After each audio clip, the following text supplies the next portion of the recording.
So we'll continue off with where we left off. Yesterday we were discussing about the serological markers of hepatitis B. I told you that we see surface antigen, we see what you call core protein antigen, and we see anti-hepatitis B antibodies. So mainly of IgM and IgG type. Sometimes you also see hepatitis B DNA itself floating around in your blood, wherein you'll be able to find out whether the patient has hepatitis B infection or not. And this generally occurs, the DNA generally appears in acute stage of the disease rather than chronic stage of the disease, because hepatitis B is capable, hepatitis B, hepatitis C, both of them are capable of creating chronic conditions. This DNA specifically appears in acute stage, all right, when the disease is occurring very, very quickly, the initial stages of the disease. Now, coming to the next one, hepatitis D.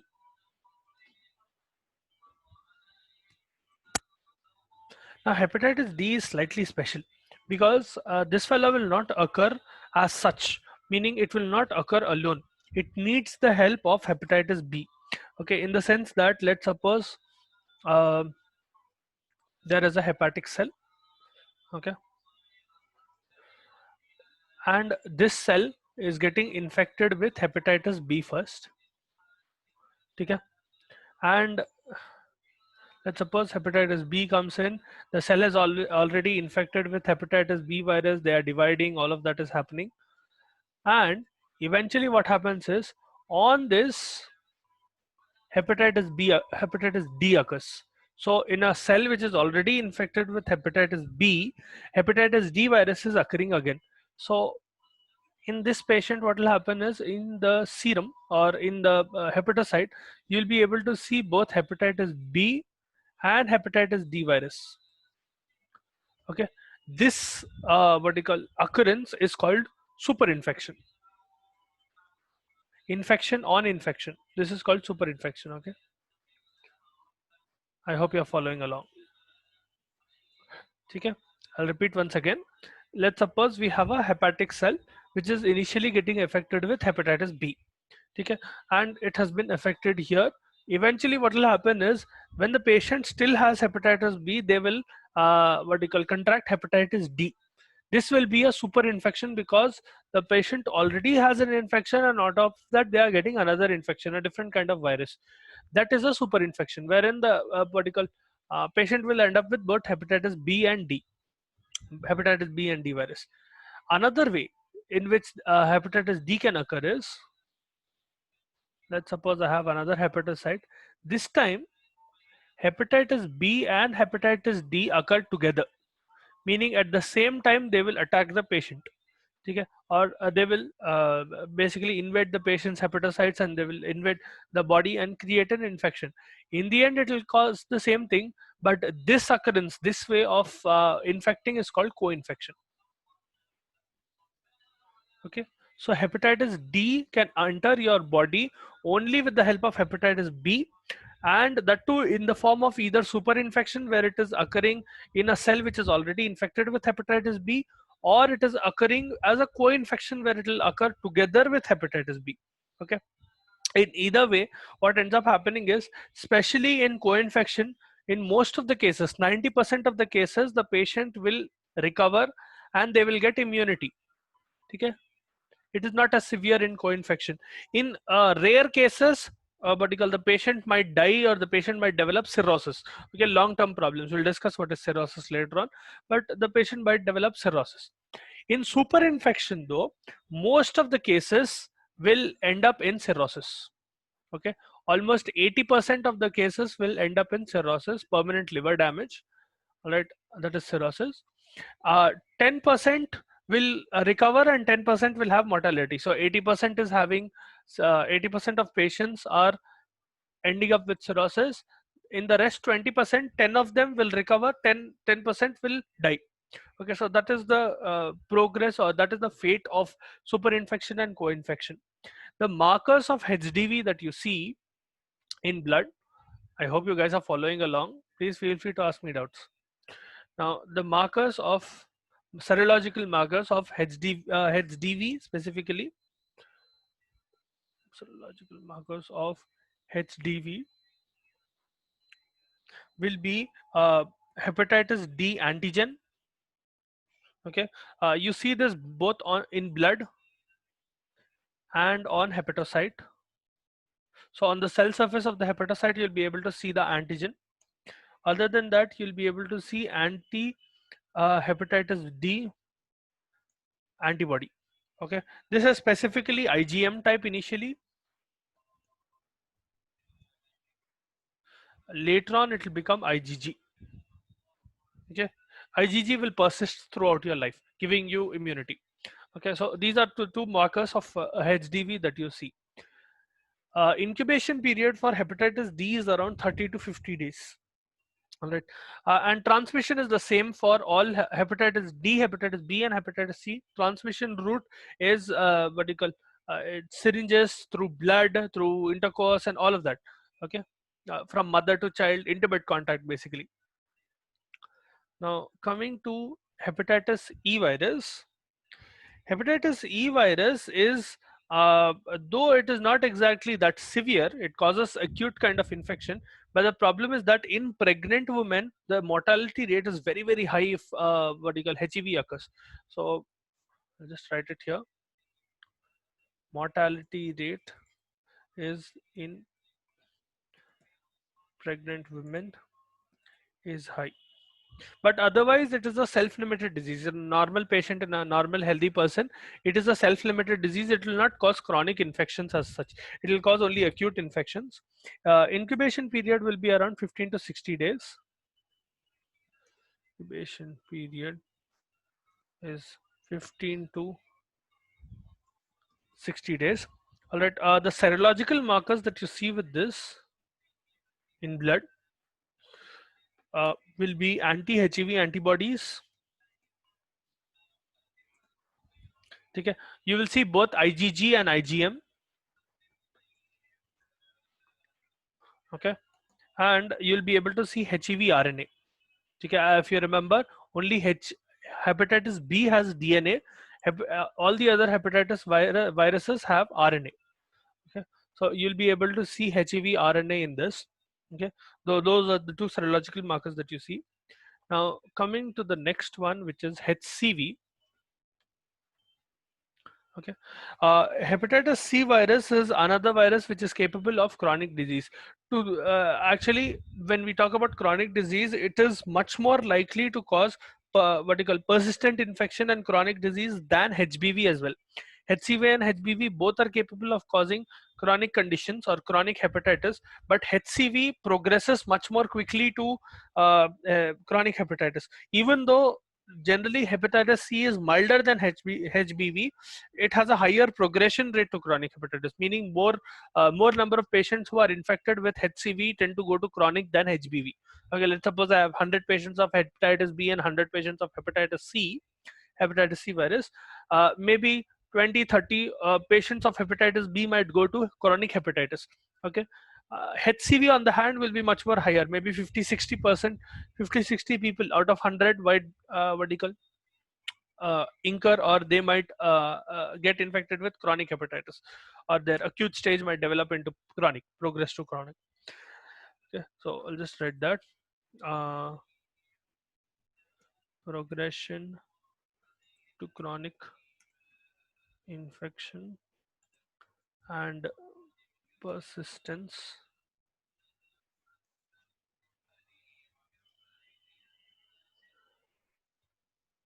of infection is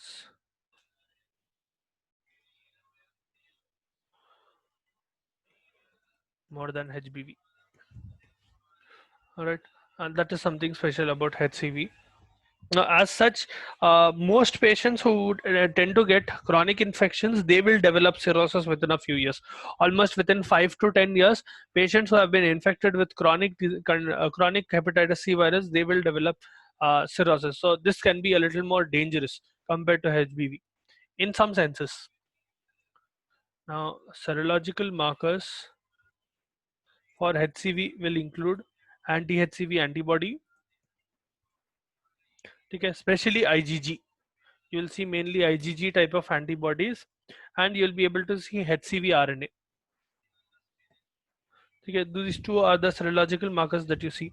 Now, generally, what HCV does into your body is it will cause cell-mediated immune response, and it will cause a lot of cytokines to be released, especially by T cells. Okay, T cells will invade the area which has been infected with. Let's suppose there is a hepatocyte like this. Uh, let's suppose there is a hepatocyte like this. Near this area, there'll be a cell-mediated immune response, and you will have a lot of T cells coming to this place, and releasing a lot of cytokines. Those cytokines can do hepatocytic damage, and it will cause a bunch of symptoms. Okay, that is how HCV will cause what you call problem. Especially in chronic patients, you will have a problem in T cells. Okay, in chronic patients who have been suffering from hepatitis for a long period of time, these T cells will stop working properly, meaning an important part of your immunity will not be working properly, especially CD8 plus T cells, the cytotoxic T cells, they will not work properly. Okay, incubation period for hepatitis C virus is 20 to 90 days. So I'll just write 20 to 90 days is the incubation period. Okay, so that is about some basics of your hepatitis C D virus. Now coming to what happens in the disease itself, pathological changes that occurs in this disease. Uh, Even though we have categorized it into several kinds, like from HAV to HEV, 5 types, you have HGV and HFV as well, but you don't need to concern yourself with that. That subtypes which are not, they are rare. Okay, uh, the pathological changes which you see in most of them are exactly the same. The progression of disease might be slightly different, especially in case of HAV and HEV, where they only cause acute infection and they do not cause chronic infection at all. And HAV, HEV do not have a carrier state. Okay, your pathological changes will be divided into a few stages, and HAV, HEV will not have something called a carrier state. Okay, I'll explain what are those pathological changes. So they are mainly divided into 5 categories. So pathological changes, what the patient undergoes. Okay, so they will either be in carrier stage or carrier state. Some textbook में stage देते, some textbooks में state देते. Either way, pretty much the same. Some patients will be asymptomatic infection.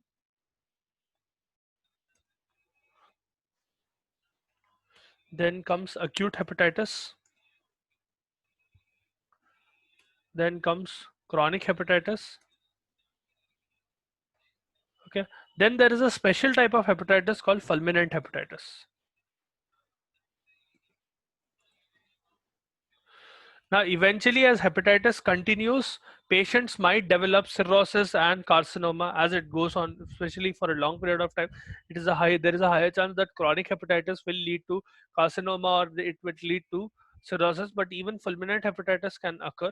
Fulminant is something which is occurring very aggressively and very quickly. Okay, I'll explain each and every one of these states. I hope you guys are following along. Please feel free to stop me at any time. Now coming to carrier stage. Carrier stage can be divided into 2 ways. Okay, these are basically patients who are asymptomatic. Okay, they will not openly show any symptoms, but they are capable of transmission. So these people are asymptomatic, but uh, transmission positive. Okay, they can transmit the disease to other people. I'll just put it in a different color. Now, the two variables or the two kinds of carrier state you will find is 1 and 2. I'll put it here, or let me put it here. There is either asymptomatic healthy carrier.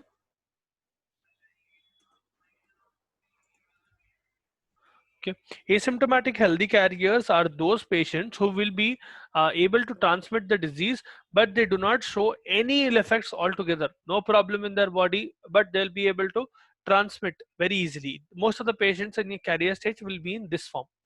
Then there is another form, whereas asymptomatic carrier state with chronic infection. Now chronic infection में acute जैसे symptoms दिखना जरूरी नहीं है. Okay, they might not show any symptoms altogether in chronic infection, but you know that the patient already has long lasting damage to their liver and long lasting damage to their body. They have already had an acute attack and they have been suffering from hepatitis B for a long period of time.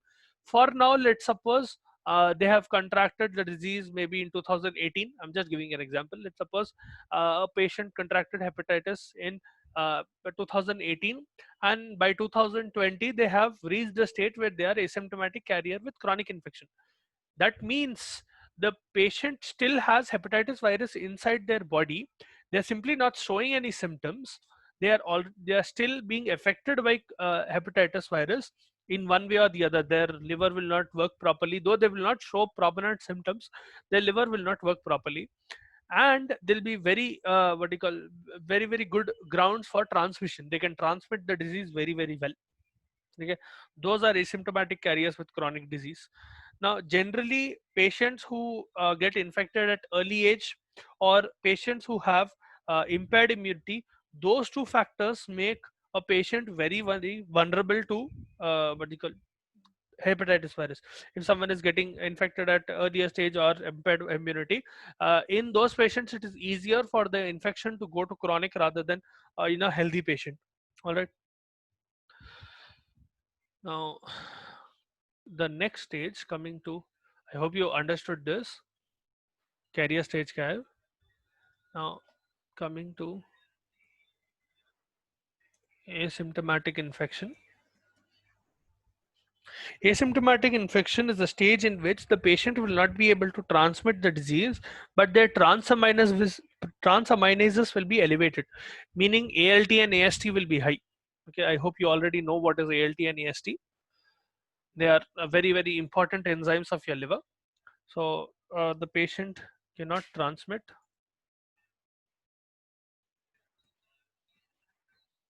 Okay, but they have elevated ALT and AST. Okay, along with that the patient will also have higher antibodies. You will start seeing plus antibodies against hepatitis seen in blood. Okay, you'll start seeing hepatitis in hepatitis antibodies or antibodies against hepatitis virus in your blood. Even though the patient will not show symptoms properly, they will have elevated AST and ALT. See, symptoms दिखना अलग बात है, signs रहना अलग बात है. Okay, I hope you know the difference. What is the difference between a symptom and a sign? All right.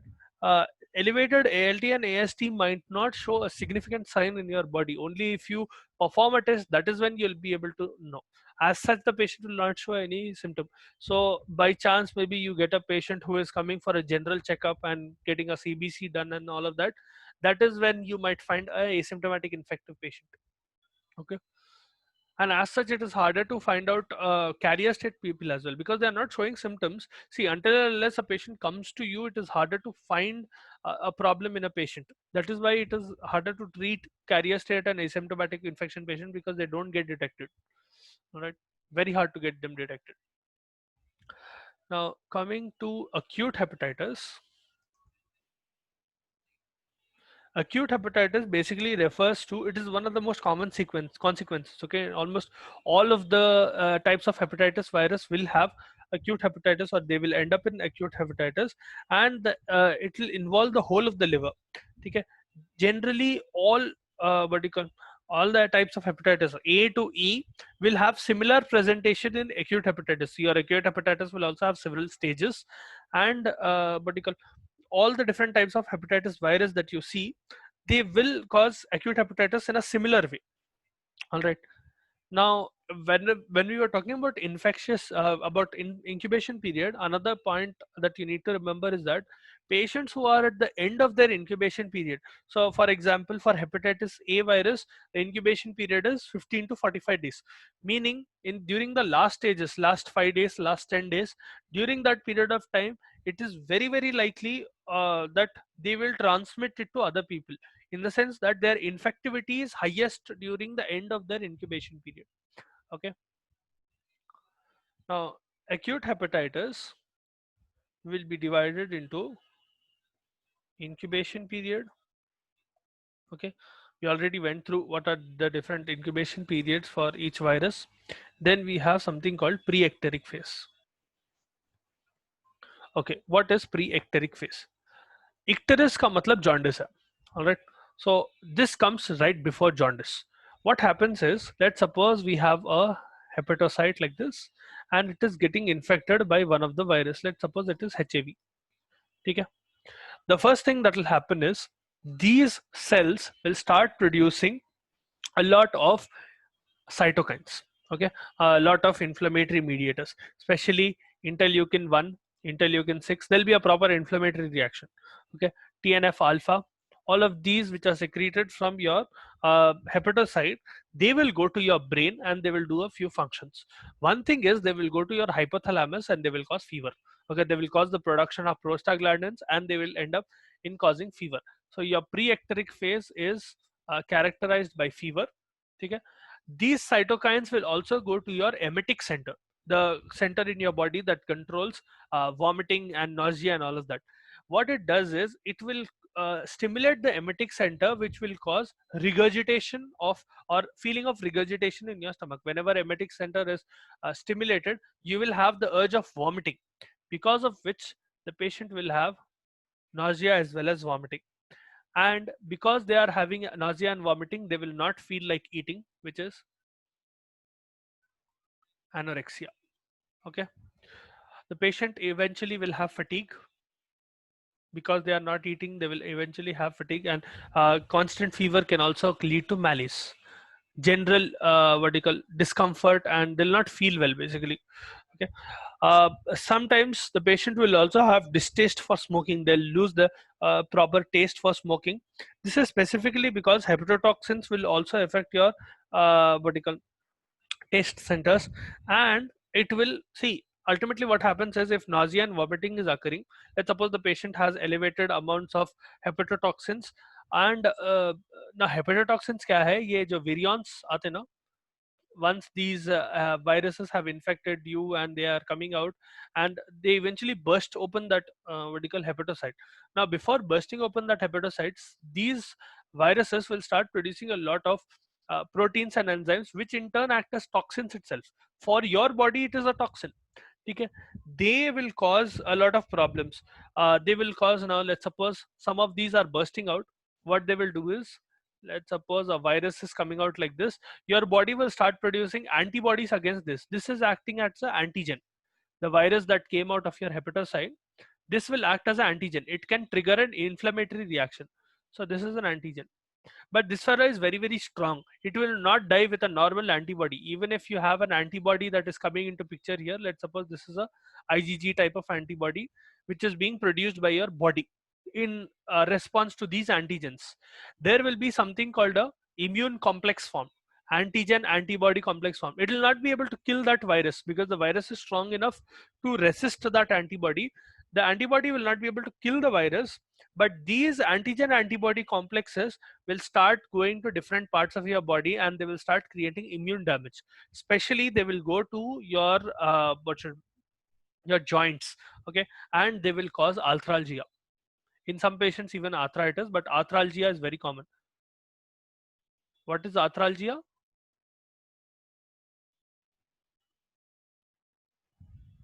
Who is arthralgia?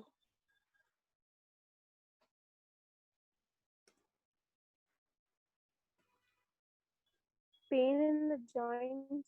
Yes, yes, especially because of those immune complexes. They will literally cause what do you call inflammatory damage, which will lead to arthralgia. So these symptoms are occurring before jaundice kicks in. That is why it is called pre-ecteric phase. Okay, I hope you understood this. See, it will start off with a hepatocyte initially getting see, incubation period se start ho raha hai, obviously the hepatocyte has a virus inside it which is dividing. Okay, very aggressively dividing. Now this virus will start producing a lot of viral components, and new virions will be formed. In response, your hepatocytes will first produce inflammatory mediators, interleukin 1, interleukin 6, and TNF alpha.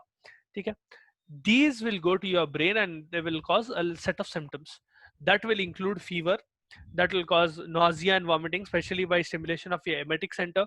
They will cause anorexia. Because there is vomiting and nausea, the patient will not eat, obviously leading to anorexia.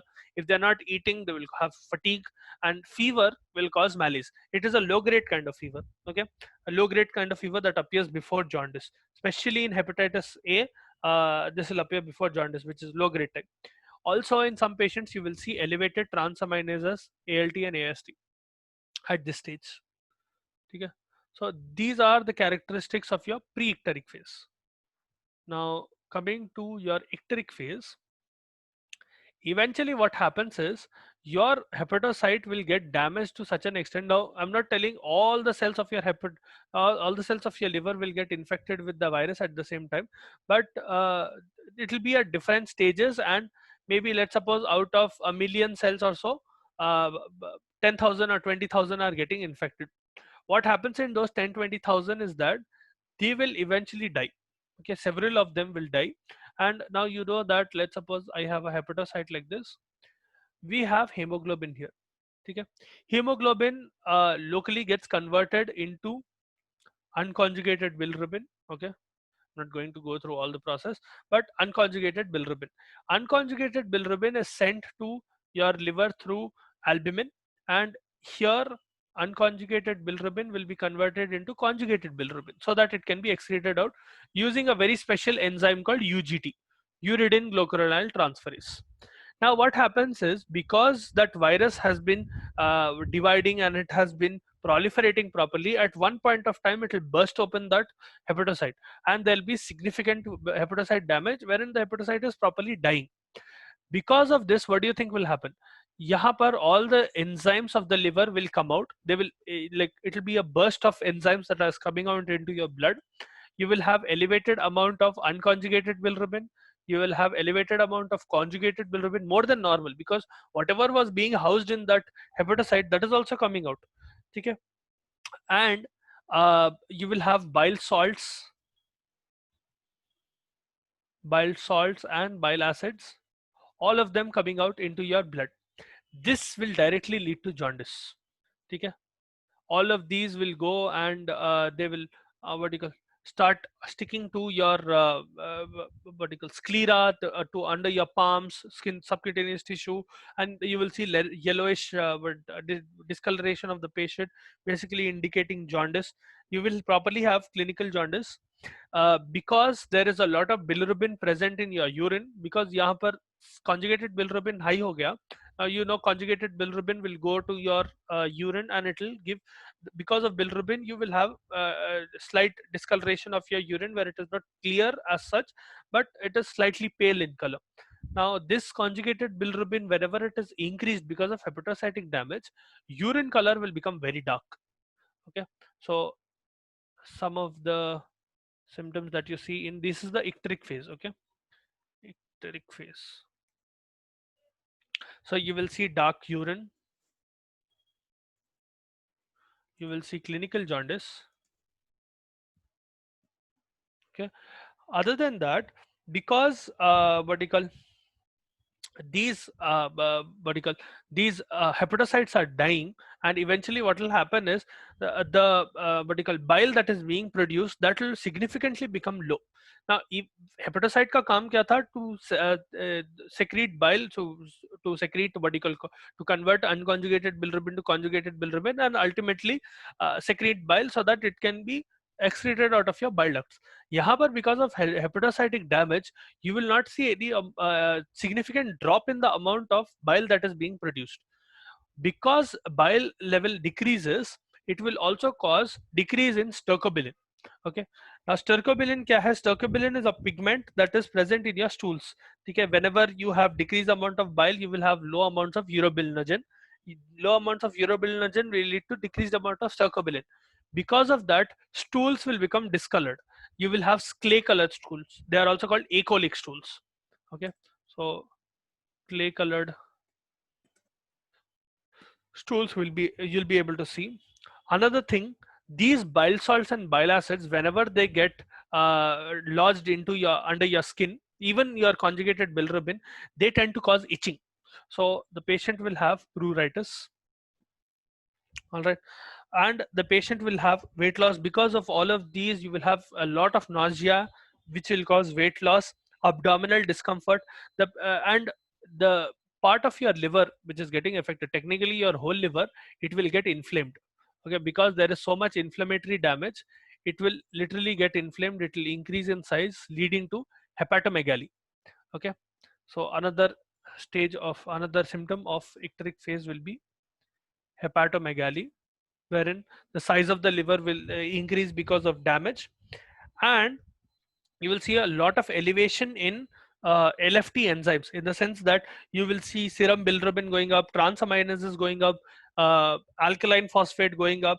And when, think of it this way, whenever liver cells are getting damaged, you know your liver cells also produce clotting proteins, right? If your liver cells are getting damaged, clotting proteins will not be produced properly. Because of that, your clotting time and bleeding time, both of them will increase, right? Your PT, PTINR, all of them will increase. You will have hyperglobulinemia. A lot of globulins will start being produced. Okay? These are all the consequences of icteric phase. All right. I hope you understood what is happening in icteric phase. यहाँ पर the infection is going full blown basically. Okay? Proper hepatocytic damage with what you call a lot of enzymes and lot of proteins coming out all together at once into your blood. Okay, that those are the characteristics of your icteric phase, where you have the patient will have jaundice. Then comes post-icteric phase.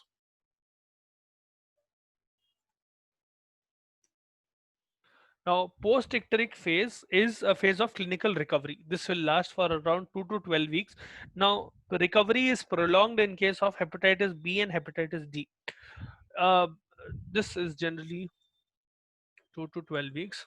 Supposing that the patient has taken proper medication and they have gone to a doctor and they are getting themselves checked, obviously they are getting what do you call they are getting medication and all of that. In those cases, your body is also responding very well, it is producing enough antibodies. Ultimately what will happen is acute hepatitis will get stopped, and within 12 weeks the patient, generally within 12 weeks, the patient will what do you call recover completely, and they will produce lifelong immunity against it. In a few cases, 1% of cases of acute infection, it will become fulminant hepatitis, wherein it is a very severe type of hepatitis. So 1% of acute hepatitis patients will become fulminant, and 5 to 10% of acute hepatitis patients, 5 to 10% of acute hepatitis patients will go into chronic hepatitis. Okay, so only 5 to 10% of all the acute hepatitis patients will move into chronic hepatitis, where they are having chronic damage altogether. All right, I hope you understood what is going on in acute hepatitis. This will conclude your acute hepatitis. Now coming to chronic hepatitis, कोई doubts है? कोई part फिर से, do you want me to explain any particular part again, or focus some other part or something, re-explain something?